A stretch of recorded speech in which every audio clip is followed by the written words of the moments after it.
ഇന്ത്യയും പാകിസ്ഥാനും തമ്മിലുള്ള ഈ സംഘർഷത്തിനിടയിൽ ഇന്ത്യയുടെ വിമാനങ്ങൾ പാകിസ്ഥാൻ വെടിവെച്ചിട്ടു. ഇന്ത്യൻ പൈലറ്റ് പാകിസ്ഥാൻ്റെ കസ്റ്റഡിയിലുണ്ട്. അന്ന് പ്രചരിച്ച വാർത്തയാണ്. എന്തെങ്കിലും വാസ്തവമുണ്ടോ ഇപ്പം? മാത്യു സാമുവലിൻ്റെ പ്രേതം സിനിമയെ വിട്ടുപോയിട്ടില്ല അല്ലേ? അല്ല, ചോദിച്ചാണ് നമ്മൾ. ഈ ചോദ്യം നമ്മുടെ സൈന്യം നടത്തിയ വാർത്താ സമ്മേളനത്തിൽ ചില ലേഖകർ ചോദിച്ചു. അപ്പോൾ സൈനിക നേതൃത്വം പറഞ്ഞത്, സൈനിക വക്താക്കൾ പറഞ്ഞത് ഇതേക്കുറിച്ച് കമൻറ്റ്സ് ചെയ്യുന്നില്ല, യുദ്ധമാകുമ്പോൾ പലതും ഉണ്ടാവും എന്ന് പറഞ്ഞു. അത് ചിലർ ഞങ്ങളന്ന് പറഞ്ഞില്ലേ, ഇല്ല എന്ന് പറഞ്ഞില്ല എന്നു പറഞ്ഞ് വ്യാഖ്യാനിച്ച് ചില പ്രചാരണങ്ങൾ വീണ്ടും തുടർന്നു. പക്ഷേ ഇന്ത്യൻ വിമാനം തകർന്നു വീണു എന്ന് പ്രചരിപ്പിച്ചത് പാകിസ്ഥാൻ്റെ ഹാൻഡിലുകളാണ്. പാകിസ്ഥാൻ ഹാൻഡിലുകൾ ഇത് പറഞ്ഞെങ്കിലും എവിടെയെങ്കിലും ഒരു ഇന്ത്യയിലെ ഒരു വിമാനം വെടിവെച്ച് വീഴ്ത്തിയതിൻ്റെ ചിത്രം അവർ കാണിച്ചിട്ടില്ല. ഒരു വീഡിയോ വന്നു, ഇന്ത്യയുടെ വിമാനം പറക്കുന്നു, അപ്പോൾ ഇങ്ങനെ മിസൈലുകൾ വന്ന് അതിനെ തകർത്ത് വീഴ്ക്കുന്നതായിട്ടുള്ള വീഡിയോ വന്നു. അത് പിന്നീട് തെളിയിക്കപ്പെട്ടു. ഫാക്ട് ചെക്ക് ചെയ്തപ്പോൾ അർമ 3 എന്ന് പറഞ്ഞ വീഡിയോ ഗെയിമിലെ കട്ടിങ്സ് എടുത്തിട്ടായിരുന്നു. അത് അന്താരാഷ്ട്രപരമായി തെളിയിക്കപ്പെട്ടു. അതല്ലാതെ നമ്മുടെ വിമാനം തകർന്ന് വീണ് കിടക്കുന്നതിൻ്റെ ഒരു ചിത്രം പോലും കാണിക്കാൻ ചില ചിത്രങ്ങളൊക്കെ കാണിച്ചു. ഗാസയിൽ ലബനോണിൽ വിമാനം തകർന്ന് കിടന്ന ഇന്ത്യൻ വിമാനം എന്നൊക്കെ പറഞ്ഞവർ കാണിച്ചു. പിന്നെ ഇതിപ്പോൾ നമ്മൾ ചർച്ച ചെയ്യാനുള്ള ഏറ്റവും പ്രധാനപ്പെട്ട കാരണം 2 കാര്യങ്ങളാണ്. ഒന്ന്, നമ്മുടെ പഞ്ചാബ് അതിർത്തിയിൽ നിന്ന് പിടിച്ചുകൊണ്ടുപോയ PK ഷാഹോ എന്ന് പറയുന്ന നമ്മുടെ BSF ജവാനെ പാകിസ്ഥാൻ വിട്ടു. നമ്മൾ അവിടെ പോയി പിടിച്ചുകൊണ്ട് വന്ന അവരുടെ പാകിസ്ഥാനി റേഞ്ചറിനെ വിട്ടുകൊടുത്തു. അപ്പോൾ കരാർ ഇങ്ങനെ വന്നു. അപ്പോൾ വെടിനിർത്തൽ വന്നു. വെടിനിർത്തൽ കരാറിൻ്റെ ഭാഗമായി, കരാറൊന്നും ഒപ്പുവെച്ചിട്ടൊന്നുമില്ല, അവരുടെ DGMOയെ വിളിച്ച് കാല് പിടിച്ച് കരഞ്ഞപ്പോൾ നമ്മളങ്ങ് സമ്മതിച്ചു, അങ്ങനെ വിട്ടുകൊടുത്തു. അപ്പോൾ ഈ ജങ്ചറിൽ നമുക്ക് ആലോചിക്കാം, നമ്മുടെ ഏതെങ്കിലും പൈലറ്റ് പാകിസ്ഥാൻ്റെ കയ്യിലുണ്ടായിരുന്നെങ്കിൽ വിട്ട കൊടുക്കൽ അങ്ങോട്ടും ഇങ്ങോട്ടും കൈമാറുന്നതിൻ്റെ ഭാഗമായി അവരെയും വിട്ട് കിട്ടുമായിരുന്നു. അതുണ്ടായിട്ടില്ല. എന്നിട്ട് ഇതിന് എരിവും പുളിയും ചേർക്കാൻ വേണ്ടി ചില ആളുകൾ പറഞ്ഞത് വനിതാ പൈലറ്റുമാർ ഉണ്ടെന്നാണ് പറഞ്ഞത് പാകിസ്ഥാൻ്റെ വഴിയിൽ. അത് കഴിഞ്ഞല്ലോ. ഇതിന് ഇനിയും സംശയമുള്ള ചില ആളുകളുണ്ടെങ്കിൽ നമ്മുടെ എയർഫോഴ്സ് ഔദ്യോഗികമായി പറഞ്ഞു, ഇന്ത്യയുടെ എല്ലാ വിമാനങ്ങളും എല്ലാ പൈലറ്റുമാരും സുരക്ഷിതരാണ്, നമ്മുടെ ഒരു അസറ്റും നഷ്ടപ്പെട്ടിട്ടില്ല എന്ന് എയർഫോഴ്സ് അസന്നിഗ്ധമായി പറഞ്ഞു കഴിഞ്ഞു. നോക്കൂ, നമ്മുടെ എയർ സ്ട്രൈക്ക് നടത്തി, ഓപ്പറേഷൻ സിന്ദൂറിൻ്റെ ഭാഗമായിട്ടുള്ള നമ്മുടെ എയർ സ്ട്രൈക്ക് നടന്നു അല്ലേ? അവിടെ പാകിസ്ഥാൻ്റെ 9 തീവ്രവാദ പരിശീലന കേന്ദ്രങ്ങൾ നമ്മൾ തകർത്തു. ഇതിന് നമ്മൾ ആകെ എടുത്തത് 23 മിനിറ്റാണ്. 23 മിനിറ്റ് എടുത്തിട്ടാണ് പാകിസ്ഥാൻ്റെയും ചൈനയുടെയും വ്യോമ പ്രതിരോധ സംവിധാനങ്ങളെ ആകെ തകർത്ത് നമ്മൾ ആക്രമിച്ചു എന്ന് മാത്രമല്ല, ഓപ്പറേഷൻ സിന്ദൂറിന് ശേഷം അവരുടെ തിരിച്ചടി ഉണ്ടായപ്പോൾ നമ്മൾ വീണ്ടും ആക്രമിച്ചു. അതും നമ്മുടെ യുദ്ധവിമാനങ്ങളാണ് ആക്രമിച്ചിട്ട് അവരുടെ 11 എയർബേസുകൾ നമ്മൾ തകർത്തു. 11 അവരുടെ വ്യോമതാവളങ്ങൾ തകർത്തു എന്ന് പറഞ്ഞാൽ വ്യോമതാവളത്തിലെ വിമാനങ്ങൾ തകർത്തു, വിമാനങ്ങൾ സൂക്ഷിക്കുന്ന ഹാങ്കറുകൾ തകർത്തു, റൺവേകൾ തകർത്തു, HQ-9 പോലെയുള്ള അവരുടെ എയർ ഡിഫൻസ് സംവിധാനം തകർത്തു, അവരുടെ റഡാർ സംവിധാനങ്ങൾ തകർത്തു അല്ലേ? അപ്പോൾ ഇവരെന്താ പറഞ്ഞത്? നമ്മുടെയും തകർത്തു എന്ന് പറഞ്ഞു. നമ്മുടെ S-400 തകർത്തു എന്നാണ് പാകിസ്ഥാൻ പറഞ്ഞത്. എവിടെ? ആദംപൂരിലെ നമ്മുടെ വ്യോമതാവളം തകർത്തു, അവിടുത്തെ എയർ ഡിഫൻസ് തകർത്തു എന്നൊക്കെ പറഞ്ഞു. തകർത്തപ്പോഴത്തേക്ക് നമ്മളത് നിഷേധിക്കാൻ പോയില്ല. നമ്മൾ എന്താ ചെയ്യുന്നറിയോ? നമ്മുടെ പ്രധാനമന്ത്രി നേരെ പോയി ആദംപൂർ എയർബേസിൽ ഇറങ്ങി. അപ്പോൾ റൺവേ തകർന്നില്ല എന്ന് വ്യക്തമായി അല്ലേ? മറുപടിയൊന്നും പറയാൻ പോയില്ല. നേരെ പാകിസ്ഥാൻ ആകെ അവകാശപ്പെട്ടത് ആദംപൂരിൽ ഞങ്ങൾ തകർത്തിട്ടുണ്ട്. ശരി, മറുപടിയില്ല. ഇപ്പോൾ പ്രസ്ഥാനം വന്നതിൻ്റെ പിറ്റേ ദിവസം നരേന്ദ്രമോദി അവിടെ എയർഫോഴ്സിൻ്റെ വിമാനത്തിൽ ഇറങ്ങി. അപ്പോൾ ഇന്ത്യൻ പ്രധാനമന്ത്രി എന്നിട്ട് വേറൊരു ചിത്രം കൂടെ കണ്ടു. നരേന്ദ്രമോദി നിൽക്കുന്ന ചിത്രത്തിൻ്റെ പുറകിൽ S-400 കാണാം. അപ്പോൾ അതും തകർത്തു എന്ന് പറഞ്ഞു. മറുപടി പറയാനേ പോയില്ല. അവിടെ വന്ന് സൈനികരുമായിട്ട് കൂടിയാലോചന. അപ്പം ഞാനിപ്പോൾ നമ്മുടെ ഡോക്ടർ S. ബാലരാമ കൈമലിൻ്റെ ഒരു പോസ്റ്റ് കണ്ടു. ഈ നമ്മുടെ ഒവൈസിയുടെ ചിത്രം കൊടുത്തിരിക്കുകയാണ്. എന്നിട്ട് ഒവൈസി ഇന്നലെ ഒരു കിടുക്കൻ ചോദ്യം. എനിക്കിപ്പോൾ തോന്നുന്നത് ഈ കോൺഗ്രസ്സുകാരൊക്കെ ഒവൈസിയുടെ കാല് കഴുകി വെള്ളം കുടിക്കണമെന്നാണ്. നമ്മൾ മുസ്ലിം തീവ്രവാദം പറയുന്ന, മുസ്ലിം ഫണ്ടമെന്റലിസം പറയുന്ന ഒവൈസി എന്നൊക്കെ പറയുന്നുണ്ട്. ഒവൈസി യുദ്ധകാലത്തെടുത്ത നിലപാട് എന്താണ്? പാകിസ്ഥാനെ തകർക്കുകയും ഇന്ത്യക്ക് വേണ്ടി നിൽക്കും. ഞാൻ ചിത്രം കണ്ടു. ഒവൈസി പങ്കെടുക്കുന്ന ഒരു വേദിയിൽ ഒവൈസി നടന്ന് ഇറങ്ങി പോകുമ്പോൾ ഒരു കുട്ടി പാകിസ്ഥാൻ സിന്ദാബാദ് എന്ന് വിളിക്കുന്നു. ഒവൈസി ക്ഷോഭിതനായി തിരിച്ചു വന്നിട്ട് ആ കുട്ടിയുടെ കയ്യിൽ നിന്ന് മൈക്ക് പിടിച്ചു വാങ്ങുന്നു, അവനെ നല്ല ചീത്ത വിളിക്കുന്നു. ചില ആളുകൾ ഈ കുട്ടിയെ സപ്പോർട്ട് ചെയ്യുമ്പോൾ എന്താ പറയുക ഓടിക്കുന്നു, എന്നിട്ട് മൈക്ക് കൊടുത്തു വിളിക്കടാ ഹിന്ദുസ്ഥാൻ സിന്ദാബാദ് എന്ന് വിളിക്കുന്നു. അങ്ങനെ കളിക്കുന്ന വീഡിയോ ഞാൻ കണ്ടു. എനിക്കത് നിർഭാഗ്യവശാൽ ആ വീഡിയോ സേവ് ചെയ്യാൻ പറ്റില്ല. നമ്മുടെ പ്രേക്ഷകരിൽ പലരും ചെയ്ത് കാണും. ആ ഒവൈസി ഇന്നലെ ഒരു പോസ്റ്റ് ഇട്ടിട്ടുണ്ട്, ഒരു പ്രസംഗം ഇട്ടിട്ടുണ്ട്. ആ പ്രസംഗത്തിൻ്റെ പോസ്റ്റ് ഇന്ന് ബാലരാമ കൈമൾ ഷെയർ ചെയ്തിരിക്കുന്നത്. എൻ്റെ സുഹൃത്താണ്, ഒരുപാട് പേർക്ക് അറിയാം ഡോക്ടർ ബാലരാമ കൈമളിനെ. അദ്ദേഹം ചോദിക്കുക, അതിനകത്ത് ഒവൈസി ചോദിക്കുന്നത് അറിയാമോ പാകിസ്ഥാനോട്? പാകിസ്ഥാനിലെ ഷഹബാസ് ഷെരീഫ് എന്ന് പറഞ്ഞ അവിടെ പ്രധാനമന്ത്രിയോടും അസീം മുനീറിനോടും ഒവൈസി ചോദിക്കുക, എടോ നിങ്ങൾക്ക് രണ്ടുപേർക്കും റഹീം യാർ ഖാൻ എയർബേസിൽ ഒന്ന് ഇറങ്ങാമോ, ഒന്ന് പോകാമോ? അല്ലെങ്കിൽ അവിടെ പോയി ഇറങ്ങി ആ എയർബേസിൽ പോയിട്ട് നിങ്ങൾക്കൊന്ന് ഇറങ്ങാമെന്ന്. കാരണം ആദംപൂരിൽ മോദി പോയല്ലോ. എന്നാൽ ഒരു കാര്യം ചെയ്യും, നിനക്കൊന്നും പറ്റിയില്ല, ആദംപൂർ തകർത്തുന്നില്ലേ പറഞ്ഞ്, എന്നാൽ നീയൊക്കെ കൂടെ പോയിട്ട് നിൻ്റെ റഹീം യാർ ഖാൻ എയർബേസിൽ ഒന്ന് ഇറങ്ങിക്കാണെങ്കിൽ അവിടെ ഇറങ്ങാൻ പറ്റില്ല, അവിടെ കുഴിയാണ്, ഗർത്തമാണ്. അപ്പം ഇത് കൊടുത്തിട്ട് നമ്മുടെ ബാലരാമ കൈമൾ ചോദിക്കുന്നത്, ഒവൈസി സോറി കേട്ടോ, നിങ്ങളല്ല ഞങ്ങളാണ് സംഘി, മറന്നു പോരുത്. അതായത് ഇവിടുത്തെ സംഘികൾ ചോദിക്കുന്നതിനേക്കാൾ രൂക്ഷമായിട്ട് പാകിസ്ഥാനോട് ചോദിക്കുകയാണ്. ആദംപൂരിൽ മോദി ഇറങ്ങിയത് നാടകമാണെന്നിവിടെ പറയുന്ന പ്രചാരണം കോൺഗ്രസിൻ്റെ ഭാഗത്ത് നിന്ന്. അപ്പോഴാണ് ഒവൈസി ചോദിക്കുന്നത്, പാകിസ്ഥാൻ പ്രധാനമന്ത്രിയോടും മുനീറിനോടും ചോദിക്കുക, എടാ മോദി എങ്ങനെ മോദി ഇറങ്ങി, നിനക്ക് റഹീം ഖാൻ എയർബേസിൽ ഒന്ന് ഇറങ്ങി കാണിക്കുക, അവിടെ ഇറങ്ങി അവനെ ഇറങ്ങാൻ പറ്റത്തില്ല, അവൻ പാരച്ചൂട്ടിൽ ഇറങ്ങേണ്ടി വരും. അതുപോലെയാണ് ആ വിമാനത്താവളം നമ്മൾ തകർത്തത്. അപ്പോൾ നമ്മൾ 11 എയർബേസ് തകർത്തു, അവൻ്റെ വിമാനങ്ങൾ തകർത്തു. പിന്നെ ഏറ്റവും പ്രധാനപ്പെട്ട കാര്യം ഇലക്ട്രോണിക് വാർഫെയർ, അതിൽ നമ്മൾ അഗ്രഗണ്യരാണെന്ന് നമ്മൾ തെളിയിച്ചു. നമ്മുടെ ഒരു അസറ്റും വീഴുന്നില്ല, നമ്മൾ അവരുടെ വിമാനങ്ങൾ വീഴ്ത്തി. ഇതെങ്ങനെ പറ്റിയെന്ന് ചോദിച്ചാൽ, ഇതിന് പൊതുവിൽ ഈ സൈനിക കാര്യങ്ങൾ നോക്കുന്നവർ പറയുന്നത് ഒരു ഹമാസ് മോഡൽ ആക്രമണമാണ് നടത്തിയത്. പിന്നെ നമ്മൾ S-400 വലിയ ആനയാണ്, ചക്കയാണ്, മാങ്ങയാണെന്നൊക്കെ പറയുന്നുണ്ടല്ലോ. ഉക്രൈൻ റഷ്യ യുദ്ധത്തിൽ ഉക്രൈൻ്റെ ഡ്രോണുകൾ വന്ന് പടക്കം പൊട്ടിക്കുന്ന പോലെയാണ് S-400 തകർത്തുള്ളത്. അങ്ങനെ പ്രശ്നം കൂടി ഇടാം അവിടെ. അതുകൊണ്ടാണ് നമുക്ക് 3ഓളം ബാറ്ററികൾ നമുക്ക് തരാനുണ്ട്. ഇനി S-400 തരാനില്ല റഷ്യയുടെ കയ്യിൽ.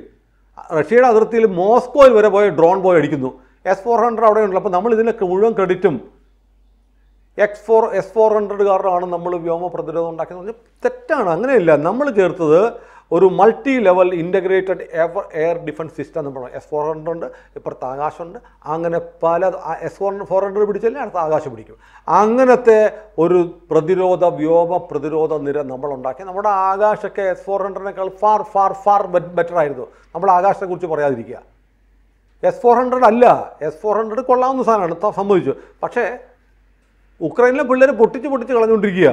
അതുമാത്രമാണെങ്കിൽ തകർന്നു പോയിനെ. അപ്പം ഉക്രൈൻ യുദ്ധത്തിൽ കാണിച്ചതുപോലെ അല്ലെങ്കിൽ ഹമാസ് കാണിച്ചതുപോലെ ഒരു വേവ്സ് തരംഗം പോലെ ഡ്രോണുകൾ വരുന്നു, തരംഗം പോലെ മിസൈൽ വരും. കാരണം S-400 പിടിക്കാൻ പറ്റുന്നത് ഒരൊറ്റ അടിക്ക് 100 വരെയൊക്കെ ഒരു മാക്സിമം പിടിക്കാൻ പറ്റുള്ളൂ.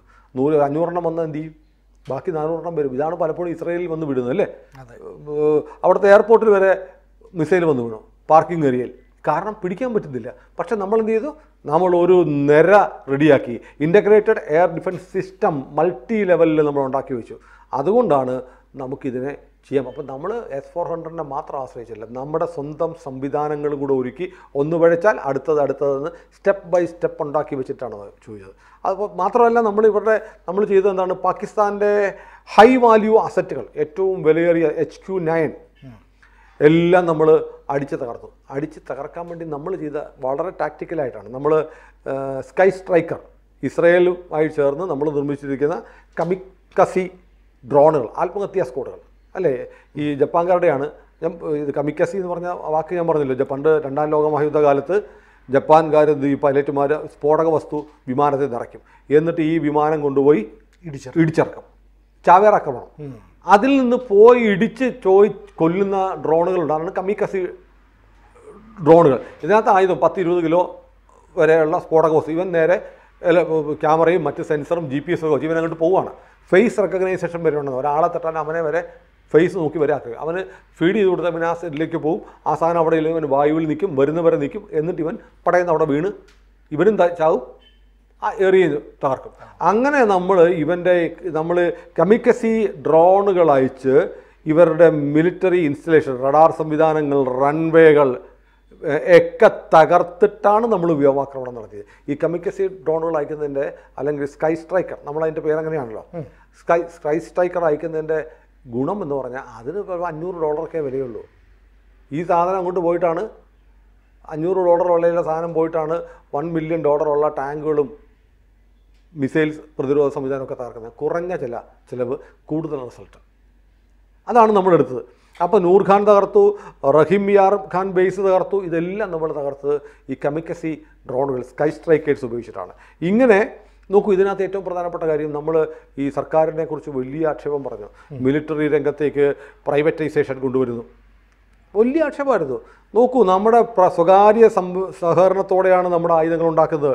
മഹീന്ദ്ര, ഭാരത് ഫോർജ്, അദാനി ഗ്രൂപ്പ്, ടാറ്റ, ഇവരെല്ലാം കൂടെ ചേർന്നുണ്ടാക്കി തന്ന ആയുധങ്ങളാണ് നമ്മുടെ കലകളുള്ളത്. സർക്കാരിൻ്റെ ഫാക്ടറികളിൽ മാത്രം ഉണ്ടാക്കിയിരുന്നെങ്കിൽ നമുക്ക് തികയുമായിരുന്നില്ല. അപ്പോൾ നമ്മൾ സ്വകാര്യ സംരംഭകരുമായിട്ട് ചേർന്ന് പ്രവർത്തിക്കുന്നു. അതെ, അത് മാത്രമല്ല, ഈ 500ഓളം പുതിയ സ്റ്റാർട്ടപ്പുകൾ, ഡ്രോണുകൾ ഉണ്ടാക്കുന്ന സ്റ്റാർട്ടപ്പുകൾ സർക്കാരുമായി സഹകരിക്കുന്നുണ്ട്. ഇപ്പം നമ്മുടെ ഇവിടെ ഞാൻ മനസ്സിലാക്കുന്നത്, ഈ പറയുന്നത് ശരിയാണോ എന്നറിയില്ല, നമ്മുടെ കാക്കനാടുള്ള സ്പെഷ്യൽ എക്കണോമിക് സോണിൽ പോലും ഡ്രോണുകൾ ഉണ്ടാക്കുന്ന കമ്പനികൾ ഉണ്ട്. അത് സർക്കാരുമായി സ്റ്റാർട്ടപ്പുകളുടെ ഭാഗമായി പ്രവർത്തിക്കുന്നുണ്ട്. അവരിൽ നിന്നും നമ്മൾ പ്രൊക്യൂർ ചെയ്തു എന്നൊക്കെ പറയുന്നുണ്ട്. അപ്പം ഒരുപാട് സ്ഥലത്തുണ്ടാക്കുന്നു, ക്വാളിറ്റി ഉറപ്പാക്കുന്നു, എന്നിട്ട് നമ്മളത് ചെയ്യുന്നു. ആ സർക്കാരിൻ്റെ ആയുധശാലകളിൽ മാത്രം ഉണ്ടാക്കിയാൽ നമുക്ക് എങ്ങനെ ഇത് ചെയ്യാൻ പറ്റും? ഇതാണ് നമ്മുടെ പൊതുവിലുണ്ടായ കാര്യം. അപ്പം നമ്മുടെ വിമാനങ്ങൾക്കൊന്നും സംഭവിച്ചില്ല എന്നുള്ള ഉറപ്പാണ്. അതിന് മാത്രമല്ല, ഇതെങ്ങനെ സാധ്യമാക്കി? നമ്മൾ ഇതുവരെ പറഞ്ഞപ്പോൾ നമ്മൾ പറയാതെ പോയ ഒരു വലിയ പേരുണ്ട്. ഈ യുദ്ധം, പരിമിതമായ യുദ്ധം, നമുക്ക് ഒരു കാര്യമായ ഒരു കാഷ്വാലിറ്റി ഉണ്ടാവാതെ, നമ്മുടെ അസറ്റുകളൊന്നും നഷ്ടപ്പെടാതെ യുദ്ധം നമ്മളെ ജയിപ്പിച്ചത് സൈന്യമാണ്. പക്ഷെ സൈന്യത്തിൻ്റെ കണ്ണുകളെ നമ്മൾ മറന്നുപോയി. സൈന്യത്തിൻ്റെ കണ്ണുകളായിട്ട് ISRO ഉണ്ടായിരുന്നു. ISROയുടെ ആകാശക്കണ്ണുകൾ, ISRO ഒരുക്കിയ ആകാശക്കണ്ണുകൾ, ഏതാണ്ട് 10 ഉപഗ്രഹങ്ങൾ നമുക്ക് ഈ മേഖലയെ അരിച്ചു വെറുക്കാനുണ്ടായിരുന്നു. അപ്പം നമ്മൾ കാണുന്നില്ലേ, അവൻ്റെ കൃത്യമായി പ്രിസിഷൻ സ്ട്രൈക്ക്, കൃത്യസ്ഥലത്ത് പോയി ഇവരുടെ ക്യാമ്പുകൾ കണ്ടെത്തും. ഈ ക്യാമ്പുകൾ നമ്മൾ എങ്ങനെ ഐഡൻറ്റിഫൈ ചെയ്യും? തീർച്ചയായും ഗ്രൗണ്ട് ലെവലിൽ വർക്ക് ചെയ്യുന്ന നമ്മുടെ ഏജൻറ്റുമാരുണ്ടാവും, അവർ തരുന്ന ഇൻഫർമേഷൻ. പക്ഷേ സാറ്റലൈറ്റ് ഇമേജ് എടുക്കുന്നു. ഇപ്പോൾ പുതിയ ആക്രമണം കഴിഞ്ഞതിന് ശേഷവുമുള്ള സാറ്റലൈറ്റ് ഇമേജുകൾ വരുന്നത്. അപ്പം കമ്പാരിസൺ അങ്ങനെയാണ്. അതാണ് കമ്പാരിസൺ വരുന്നുണ്ട്. തകർത്തതിന് ശേഷമുള്ള ചിത്രങ്ങൾ എവിടെ നിന്നാണ് കിട്ടുന്നത്? അതെ, മുമ്പും. അപ്പോൾ നമ്മുടെ ഭയങ്കരമായ സർവൈലൻസ് ഈ ISROയുടെ 10 ഉപഗ്രഹങ്ങളാണ് ഈ ഓപ്പറേഷൻ സിന്ദൂറിൻ്റെ ഭാഗമായി പാകിസ്ഥാൻ റീജിയനിലേക്ക് നമ്മൾ തിരിച്ചു വെച്ച് പാകിസ്ഥാൻ്റെ മുക്കും മൂലയും അരിച്ചു പരിശോധിച്ച് ഇന്ത്യൻ സൈന്യത്തിന്, എയർഫോഴ്സിന്, നമ്മുടെ ഡ്രോണുകൾക്ക് പോലും വഴികാട്ടിയായി പ്രവർത്തിച്ചത് ISRO ആണ്. ISRO റോക്കറ്റ് വിട്ടാൽ പട്ടിണി മാറുമോ എന്ന് ചോദിക്കുന്ന ആളുകൾ ഇപ്പോഴും ഉണ്ട് നമ്മുടെ നാട്ടിൽ. അപ്പോൾ ISROയുടെ കാര്യം ആരും പറഞ്ഞു കേട്ടില്ല. മോദി വന്നതിന് ശേഷം ഏതാണ്ട് 15,000 കോടി രൂപയ്ക്ക് മുകളിലൊക്കെ ISROയുടെ ബഡ്ജറ്റ് ഉയർത്തിയിട്ടുണ്ട്. അപ്പോൾ ചോദിക്കുന്നത്, എന്തിനാണ് ഇത്രയും കാശ് മുടക്കുന്നത്? റോക്കറ്റ് വിട്ട് കളിക്കുകയാണ്, ഇവിടെ പട്ടിണിയാണ് ജനത്തിന്, ഒരു നിവൃത്തിയില്ല. പെട്രോളിന് വില കൂട്ടി, എന്തിന് പെട്രോളിന് വില കൂട്ടുന്നു? 2 രൂപയ്ക്ക് വില കൂട്ടി, 2 രൂപ കിട്ടിയാൽ ഉടനെ ഇവിടെ ബഹളം വെക്കുന്നത്. ഈ 2 രൂപയൊക്കെ കൂട്ടിയത് കൊണ്ടാണ് സാർ ഇത്രയും വലിയ ഭീകരമായ ആക്രമണം ഇസ്രയേലിന് നേരെ ഹമാസ് നടത്തിയതുപോലെ, ഉക്രൈൻ റഷ്യയിലേക്ക് നടത്തിയതുപോലെ 100ഉം 500ഉം 1000ഉം ഡ്രോണുകളും മിസൈലുകളൊക്കെ വന്നിട്ടും ഇന്ത്യയുടെ ഗ്രാമങ്ങൾ, ഇന്ത്യയുടെ നഗരങ്ങൾ, 4-5 സംസ്ഥാനങ്ങൾ സുരക്ഷിതമായി ഉറങ്ങിയത് അല്ലേ? ഇല്ലെങ്കിൽ എത്ര വലിയ ദുരന്തം ഉണ്ടാവുമായിരുന്നു. നിങ്ങൾ മോദിയെ കുറ്റം പറഞ്ഞു. മോദി യുദ്ധക്കൊതിയനാണ്, ആയുധം വാങ്ങിച്ചു കൂട്ടുകയാണ്, എന്തൊക്കെ കേട്ടു അല്ലേ? S-400 മേടിച്ചപ്പോൾ, റഫേൽ മേടിച്ചപ്പോൾ, നമ്മൾ ഈ ആയുധ നിർമ്മാണത്തിൻ്റെ എണ്ണം കൂട്ടാൻ വേണ്ടി പ്രൈവറ്റ് കമ്പനികളെ പങ്കാളികളാക്കി. അദാനിക്ക് ഇതുണ്ടാക്കി ശീലമുണ്ടോയെന്ന് ചോദിച്ചാൽ, അദാനി ഉണ്ടാക്കിയ സ്കൈ സ്ട്രൈക്കേഴ്സ് കമിക്കാസിയാണ് പോയി ഈ മൊത്തം തകർത്ത് തിരിച്ചു വന്നത്.